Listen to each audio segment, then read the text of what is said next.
थे एक बार हम सुनने गए तो कथा संपन्न होती गाड़ी में बैठ के भागने लगे, जबकि वृंदावन में ही आश्रम था बढ़िया। हमने कहा कि स्वामी जी कहाँ चले? बोले साहब दिल्ली में वो आश्रम है उसमें थोड़ा गड़बड़ हो गया है, मुझे तुरंत जाना पड़ रहा है। समस्या ऐसी है कि नित्य यहाँ कथा कहता हूँ, कथा कहते ही वहाँ भागता हूँ, पर वहाँ के काम निपटाते उस कथा के समय पर फिर आ जाता हूँ। 7 दिन यही भागा दौड़ी मेरी मची रहती है। बोले महाराज आपने बड़ा अच्छा किया जो आपने कोई आश्रम वगैरह का चक्कर नहीं पाल लिया। मैं जान रहा हूं कि इन 20 आश्रमों को मैं कैसे संभाल रहा हूं। नींद उड़ी भई है जिसके कारण उन सब की चिंता में मेरे को इतनी व्याधियां हो गई हैं कि एक रोग गिनाना मुश्किल है। तो हम समझते हैं कि महाराज जी बड़े सफल हैं, इतना चमत्कार है, पर उनसे जरा हृदय से पूछा जाए कि वो कितने सुखी हैं। तो कहने का मतलब यह है कि एक तो महात्मा वह हैं कि सब प्रारब्ध के अनुसार चल रहा है, भगवान दे रहे हैं और बन रहा है, अपने राम का कुछ नहीं, जाय भी दे राखे राम ताई भी दे रही, तो वो सब कुछ। इसका मतलब ये नहीं जिनके बहुत आश्रम है वो दुखी ही रहते हों, ये अर्थ नहीं है। इसका अर्थ ये है कि जो इसको ही अपनी उपलब्धि मान करके बैठे हैं उसको सजाने संवारने में ही उनका जीवन घोर अशांत हो जाता है भीतर से। और जिनको प्रारब्धानुसार अपने आप आ रहा है, सूर्य को अपने प्रकाश को दिखाने की जरूरत नहीं, वो स्वयमेव प्रकाश पुंज है, वो जहां जाएगा वहीं प्रकाश छा जाएगा। तो जो संत स्वतः दैदीप्यमान हैं उनको तो वैभव अपने आप उनके आगे पीछे डोलता है, उन्हें संभालना नहीं पड़ता, भगवान की इच्छा से उनका तो कार्य अपने आप संभलता है। तो ऐसे महात्मा तो वैभव संपन्न होकर के भी कीचड़ में कमल की तरह मस्त रह सकते हैं, परंतु प्राय जो इन उपलब्धियों को ही अपने जीवन की सब कुछ सामग्री मान बैठे हैं, वो ये हमारे को जो मिला है वो खिसक ना जाए, इसमें कुछ गड़बड़ ना हो जाए, उसी को संभालने के चक्कर में अपने भीतर का सुख चैन सब समाप्त कर देते हैं। इसलिए सुख की अपनी अपनी परिभाषा। हम जीवन में यही नहीं जान पाए कि सुख है क्या चीज। गृहेषु कूट धर्मेषु दुख तंत्रे स्वतंत्रितः कुर्वन् दुख प्रतीकारम सुखवत मन्यते गृही। कपिल भगवान का वचन है, सुखवत मन्यते, सुखी है नहीं, अपने को सुखी जैसा मान बैठता है। कुर्वन् दुख प्रतीकारम, दुख के प्रतीकार को ही वो सुख समझता है।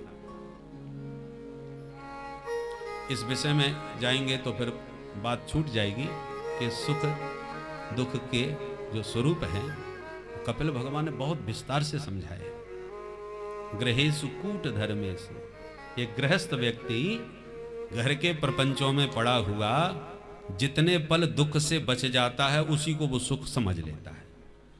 वास्तविक सुख क्या होता है ये गृही व्यक्ति जान ही नहीं पाता। सुख क्या है? सुखवत मन्यते गृही, अपने को सुख जैसा मान लेता है। इसलिए सुख की अपनी अपनी परिभाषा है, उपलब्धियों की भी अपनी अपनी परिभाषा है कि आप किसमें अपनी उपलब्धि मानते हैं। कुछ लोग कहते हैं हमने तो कुछ नहीं कमाया, परंतु हाँ संतों का आशीर्वाद खूब पाया, संतों का वात्सल्य बहुत पाया, यही हमारी उपलब्धि है।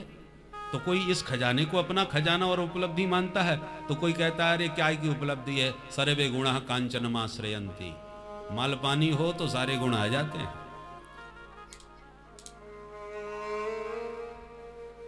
काला अक्षर भैंस बराबर, कुछ ना पढ़ा हो और माल पानी चकाचक हो तो सब उसकी महिमा गाने लग जाते हैं, सारी विशेषताएं उसमें देखने लग जाते हैं। तो अपनी अपनी सोच, अपने अपना विचार है। परंतु ध्रुव जी के चरित्र से संकेत मिलता है कि हमें सुनीति का पुत्र बनना है, सुरुचि के प्रभाव में नहीं आना है। और सुनीति के पुत्र बनेंगे तो नारद जी जैसे सदगुरु भी मिलेंगे और भगवान का वह परम पद भी प्राप्त होगा, यद गत्वा न निवर्तन्ते, जहां जाने के बाद कोई लौट के नहीं आता, उस परम पद की प्राप्ति होगी। बोल भक्त वत्सल भगवान की जय। ध्रुव सकलानि जप्यु हरि नाम, ध्रुव सकलानि जप्यु हरि नाम, पावा अचल अनुपम ठाम, पावा अचल अनुपम ठाम,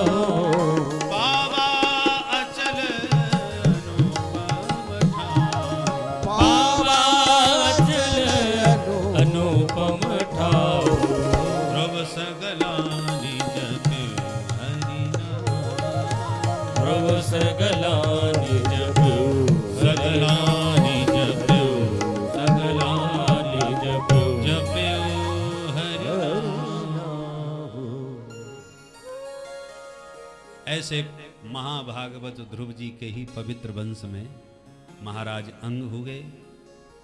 अंग का बेटा बैन घोर नास्तिक, सत्ता को संभालती बैन ने डिंडिम घोष कर दिया, न यष्टव्यम न दातव्यम न होतव्यम ध्वजा क्वचित, मेरा राज्य धर्मनिरपेक्ष होगा। और धर्मनिरपेक्षता की परिभाषा कल हम कर चुके हैं और वही परिभाषा बैन कर रहा है, न यष्टव्यम न दातव्यम न होतव्यम द्विजा। ये ब्राह्मण लोग खा खा करके खूब पेट पर हाथ घुमाते हैं, ये भोजन भंडारे सब बंद करो, स्वाहा स्वाहा करके तमाम घी शक्कर जो झोंक देते हैं ये खत्म करो, क्योंकि ईश्वर कहीं कुछ नहीं होता। ये अनीश्वरवादी था। जब इस प्रकार का इसने उद्घोषणा करी तो महात्माओं ने सत्याग्रह किया।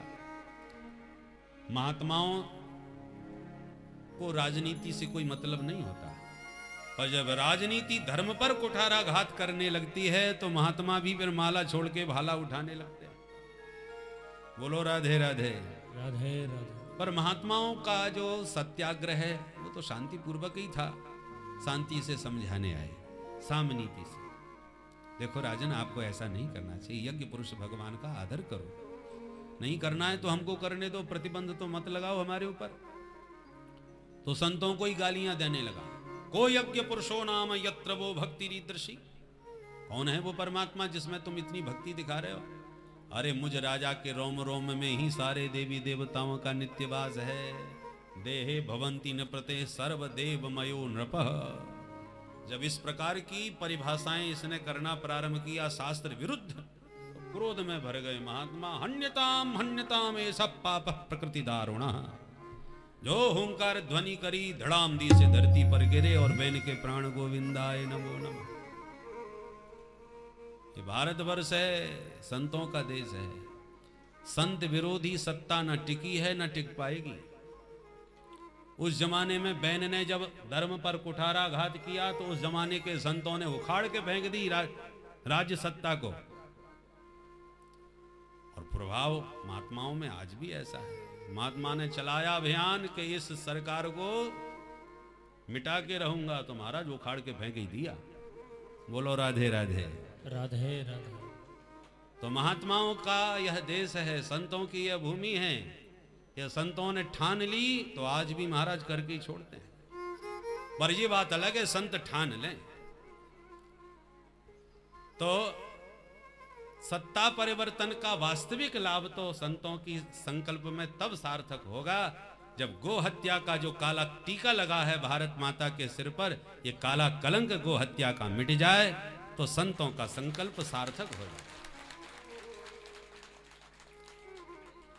उस जमाने में बैन की इस अनीश्वरवादी सत्ता को उखाड़ दिया भृगुवादी ऋषियों ने। अब प्रश्न खड़ा हुआ कि सत्ता को तो उखाड़ के फेंक दिया हमने, पर अब सत्ता पर बैठाएं किसे? संत को निर्लोभी होना चाहिए। ऐसा ना हो कि सत्ता उखाड़ने के चक्कर में खुद ही सत्ता पर जमने का को भाव नहीं आना चाहिए। नहीं तो संत का संतत्व प्रभावित हो जाएगा, जनता प्रभावित हो जाएगी कि ये महात्मा है। हमारे साथ भारत में दो गद्दी चली हैं, राजगद्दी और व्यास गद्दी। राजगद्दी जब दिशाहीन होती है तो व्यास गद्दी का दायित्व तो बढ़ जाता है, उसको सन्मार्ग का प्रदर्शन कराने के लिए। परंतु सन्मार्ग की दीक्षा तो दे, सन्मार्ग का उपदेश तो संत दे, परंतु सत्ता की लोलुपता उसके भीतर कभी नहीं आनी चाहिए, नहीं तो फंस जाएगा। वशिष्ठ जी ने देखा कि 4 राजकुमारों में एक भी नहीं है और सम्राट का शरीर पूरा हो गया, दशरथ जी महाराज का। तो वशिष्ठ जी ने ही सारे दायित्व को निभाया। उस समय पूरा दायित्व राजगद्दी का अपने हाथ में ले लिया था वशिष्ठ जी ने, क्योंकि राजा पधार चुके हैं और 4 पुत्रों में एक भी वहां उपस्थित नहीं है। तो व्यास गद्दी का बड़ा अधिकार था, उन्होंने राजसत्ता को संभाला।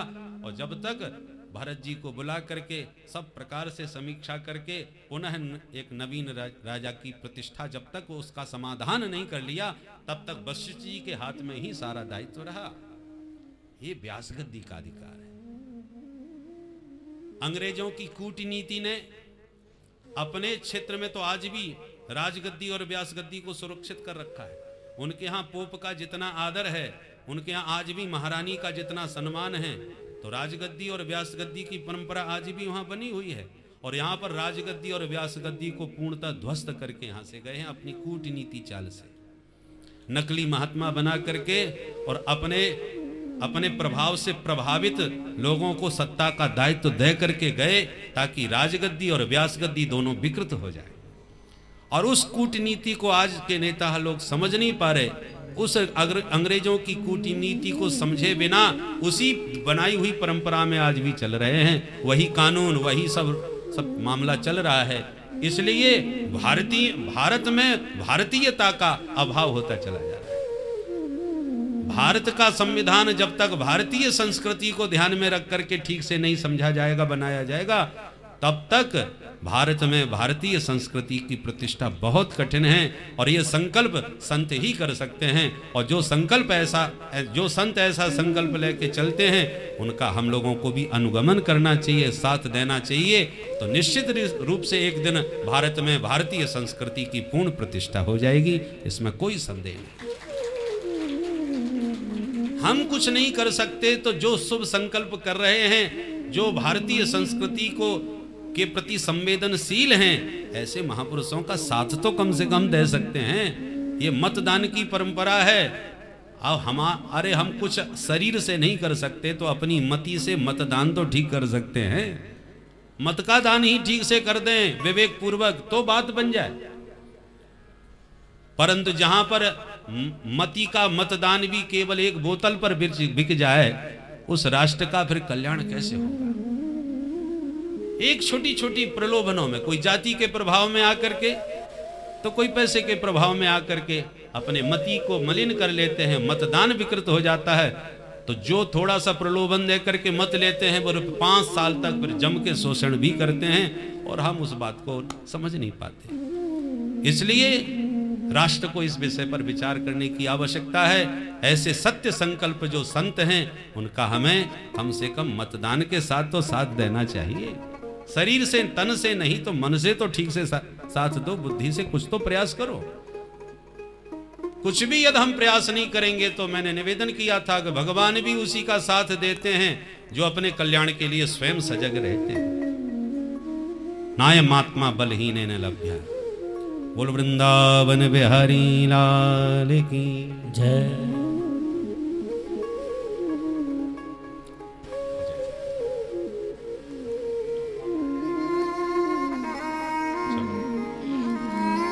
जय जय राधा रमण हरि बोल, जय जय राधा रमण हरि बोल, जय जय राधा रमण हरि बोल, जय जय राधा रमण हरि बोल, हरि बोल हरि बोल हरि बोल, हरि बोल हरि बोल हरि बोल। जय जय राधा रमण। दोनों हाथ से ताली बजाते हुए जय जय राधा रमण हरि बोल, जय जय राधा रमण हरि बोल, जय जय राधा रमण हरि बोल। बोल बंसी वाले की जय। हमारे परम स्नेही पंडित श्री अशोक शास्त्री जी तथा हमारे वृंदावन के एकमात्र बापूजी यही हैं, हमारे परम स्नेही विपिन बापूजी महाराज। गुजरात में तो आजकल बापू के नाम से विशेष रूप से, तो पहले हम लोगों के कान में केवल मुरारी बापूजी का ही नाम आता था, फिर और भी बापूजी के नाम से जाने गए। पर हमारे वृंदावन के कथा व्यासों में बापूजी के रूप में हमारे विपिन बापूजी ही जाने जाते हैं।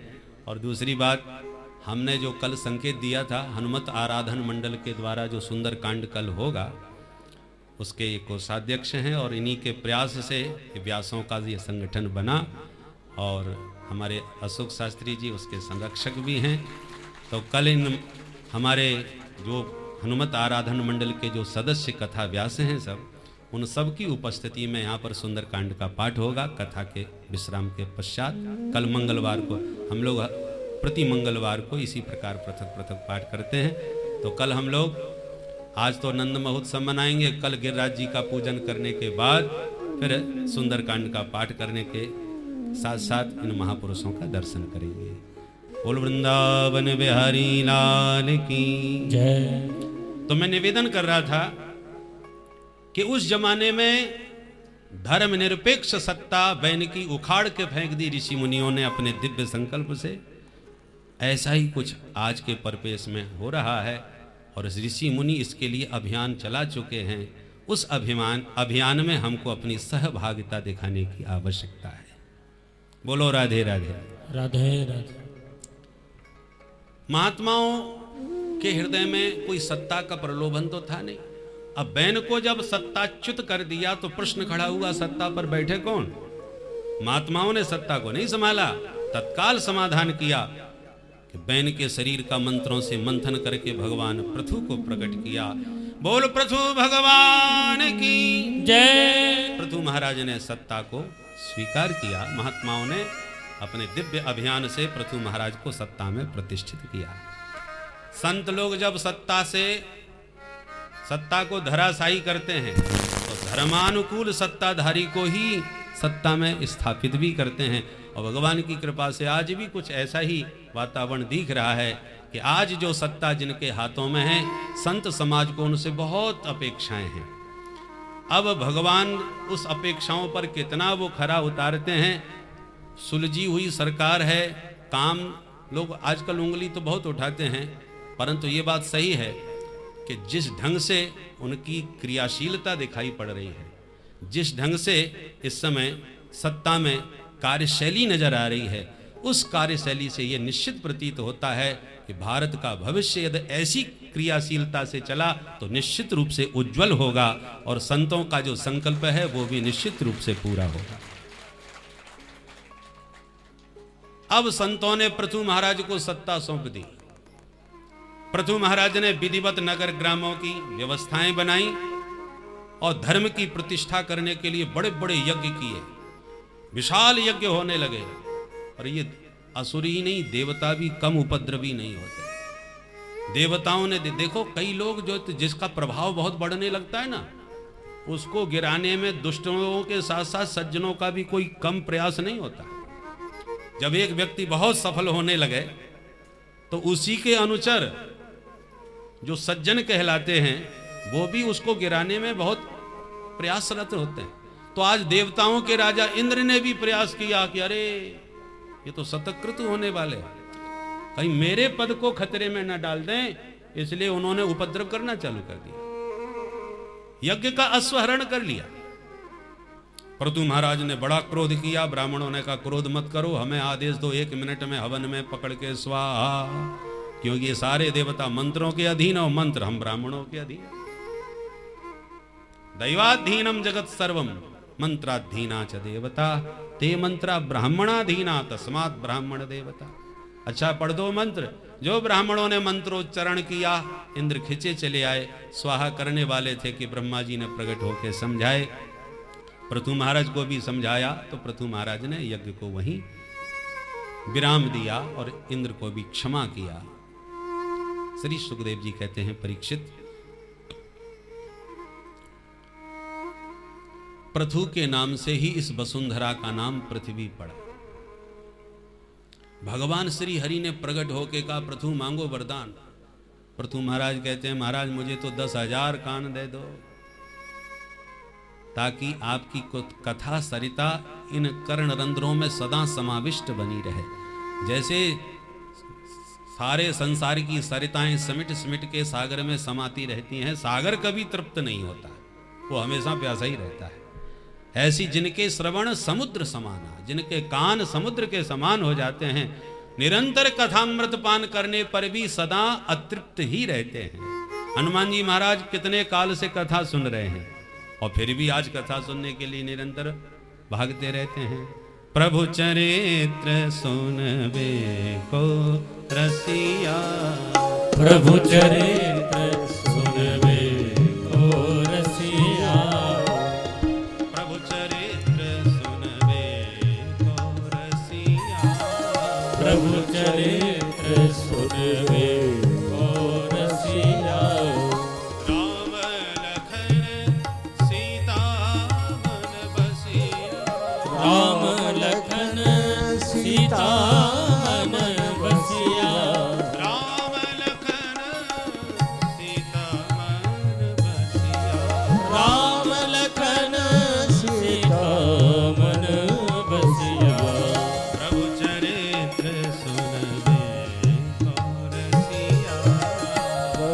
चरित्र यत्र यत्र रघुनाथ कीर्तनम् तत्र तत्र कृतमस्तकाञ्जलि रसिया बाष्पवारि परपूर्णलोचनं मारुतिं नमत राक्षसान्तकम् प्रभु चरित्र सुनबे को रसिया सुनबे को रसिया। सुनबे को रसिया।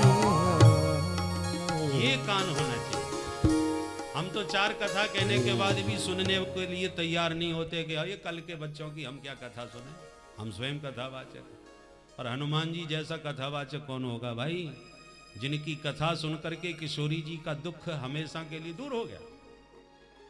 जो अशोक वाटिका में भी सशोक बैठी थी किशोरी जी, परंतु हनुमंत लाल जी ने जब देखा मां की इस पीड़ा को, देख जानकी दीन तो करे क्या, करों का भाई। हनुमान जी ने तुरंत कथा सुनाना प्रारंभ, आदि उसे सब कथा सुनाई। और जब पूरी कथा राम कथा सुनाई तो सुनते ही सीता कर दुख भागा, सुनते ही किशोरी जी का सारा दुख दूर कर दिया। कथा वही है जो जीवन की व्यथा को मिटा दे। ऐसे सुंदर कथावाचक हनुमंत लाल जी हैं और फिर भी कथा सुनने के लिए सदा श्रोता बने रहते हैं। ये है प्यास। मम कर्ण रसायन, कथा की प्रीति। तो श्री प्रथु भगवान ने विधत स्वकर्णायुत में समय वरह 10,000 कान मांगे कथामृत पान करने के लिए। बोल प्रथु भगवान की जय। सनकादिकों से सत्संग करके अपनी पूरी प्रजा को धर्म की प्रतिष्ठा का मार्गदर्शन कराया। ऐसे भगवान प्रथु हुए। इन्हीं के वंश में प्राचीन बरही हुए जो कर्मकांडी राजा थे। यज्ञ बहुत कराते थे पर पशु हिंसात्मक इनके यज्ञ थे। इसलिए नारद जी महाराज ने पुरंजनोपाख्यान के माध्यम से बड़ा ही दिव्य आत्म तत्व का उपदेश प्राचीन बरही को किया, जिसको श्रवण करके प्राचीन बरही हिंसा के मार्ग से निवृत्त हो गए। नारद जी हैं जो चुटकियों में सबका अज्ञान हर लेते हैं। नारद का अर्थ ही है नरस्य अज्ञानम नारम, नारम अज्ञानम द्यति खंडयति ति नारद। जो प्राणी के अज्ञान का निवारण कर दे उसका नाम नारद। अथवा नरस्य ज्ञानम नारम, नर नारायण ऋषि बद्री विशाल में विराजते हैं, उनसे नारद जी दिव्य ज्ञान प्राप्त करते हैं। तो नर का दिया हुआ जो ज्ञान है उसका नाम है नार। नरस्य नर नारायणस्य ज्ञानम नारम, नारम ज्ञानम ददाति इति नारद। नर नारायण ऋषि के द्वारा प्राप्त ज्ञान का जो दान करते हैं जगत में घूम घूम करके, वे महात्मा हैं नारद। अथवा अरम अल्पम न अरम अनल्पम तद ददाति इति नारद। अल्प वस्तुएं तो कोई भी महात्मा दे सकता है, जो अनित्य है, नाजवान है कि बेटा हो जाएगा, नौकरी लग जाएगी, ये सब अनित्य वस्तुएं हैं। पर अनल्प वस्तु का जो दान कर दे उसका नाम है नारद। अनल्प वस्तु क्या है? साक्षात ब्रह्म। उस ब्रह्म का साक्षात अपरोक्ष साक्षात्कार जो अपने आश्रित जनों को करा दे। ध्रुव प्रहलाद को यही ज्ञान तो नारद जी ने दिया और हमेशा के लिए उन्हें भक्ति शिरोमणि भय प्रहलाद। नारद जी की कृपा से ही प्रहलाद जी भक्ति शिरोमणि बन गए और ध्रुव जी आज भी दैदीप्यमान हो रहे हैं। तो ऐसे नारद जी महाराज ये अल्प वस्तु नहीं देते, अनल्प वस्तु का दान करने वाले नारद जी हैं। तो नारद जी ने बातों बातों में कहानी सुना करके ही स्वरूप का ज्ञान प्राचीन बरही को करा दिया। प्राचीन बरही के 10 पुत्र प्रचेतागण हुए। इन्होंने भी नारद जी से पूछा, बाबा ये बताओ भगवान जल्दी प्रसन्न कैसे होंगे? भगवत प्राप्ति का शॉर्टकट साधन। आजकल सब शॉर्टकट वाले हैं। महाराज ज्यादा वक्त नहीं, जल्दी में भगवान मिले। तो नारद जी ने 3 सूत्र दिए, जल्दी भगवान प्रसन्न हो जाएंगे। दया सर्वभूतेषु संतुष्ट्या येन केनवा सर्वेन्द्रियोपशान्त्या च तुष्यत्यासु जनार्दनः। जनार्दन आशुतुष्यति। भगवान शीघ्र प्रसन्न हुए। पहली बात, सर्वभूतेषु दयया। मनुष्येषु नहीं, सर्वभूतेषु, कीट पतंग कुकर सूकर जीव मात्र जितने शरीरधारी हैं सभी के प्रति आपके मन में दया होनी चाहिए। दया की परिभाषा क्या है? परस्मिन् बंधु वर्गे वा मैत्रे द्वैष्ये रिपौ तथा आपन्ने रक्षितव्यं तो दयैसा परिकीर्तिता। ऐसा दया। दया क्या है? जो अपना हो या पराया हो, मित्र हो या शत्रु हो, परिचित हो या अपरिचित हो, जो भी आपको संकट में विपत्ति में नजर आवे, अपनी शक्ति सामर्थ्य के अनुसार उसकी सहायता करनी चाहिए। आपन्ने रक्षितव्यम, ये विशुद्ध दया है। दूसरी बात, जो मिला है उसमें संतुष्ट रहो। पानी बरसा, सारे बर्तन भर गए, लोटा भी भर गया, कटोरा भी भर गया, बाल्टी भी भर गई। अब लोटा बोला, घनश्याम ने हमारे साथ पक्षपात किया। क्या किया? बोले बाल्टी को इतना सारा पानी दिया, हमको तो 1/4 भी नहीं। तो घनश्याम ने पक्षपात नहीं किया, वो तो सब पर बराबर बरस रहे थे। पर तेरे बर्तन में इससे ज्यादा पानी आ ही नहीं सकता, तो इसमें घनश्याम क्या करे? घनश्याम तो बरस रहे। ऐसी प्रभु की कृपा हम सब पर बरस रही है, पर जिसका बर्तन पात्रतानुसार जितना बड़ा होता है उतनी कृपा वो समेट लेता है, भर लेता है। तो यदि ज्यादा जल चाहिए तो अपनी पात्रता को बढ़ाइए, घनश्याम को दोष न लगाइए। इसलिए संतुष्टिया ये न केन। हमेशा याद रखना चाहिए कि प्रभु तुम बहुत अनुग्रह कीनो, साधन धाम विबुध दुर्लभ तन मोहि कृपा कर दीनो। इससे ज्यादा कृपा और क्या होगी? और कृपा तो निरंतर बरस रही है। यदि कृपा नहीं बरसती तो मनुष्य शरीर कैसे मिल जाता? मनुष्य शरीर भी मिला तो भारत भूमि में मिला, ये विशेष कृपा। और भारत भूमि में भी श्रीधाम वृंदावन की ब्रज वसुंधरा में बैठ करके किशोरी जी की कृपा से भागवत का ज्ञान यज्ञ में सम्मिलित होकर के किशोरी जी के गुण गणों का दिव्य रस का रसास्वादन कर रहे हैं। इससे बड़ी कृपा और क्या हो सकती है कि जो रस भगवान ने महारास में रसिकों को पान कराया, उस शरद पूर्णिमा की सुखद बेला में हम लोग भी उस रस का पान करने का प्रयास कर रहे हैं। ये विशेष कृपा है। तो कृपा भगवान बरसा रहे हैं पर बताने नहीं आएंगे।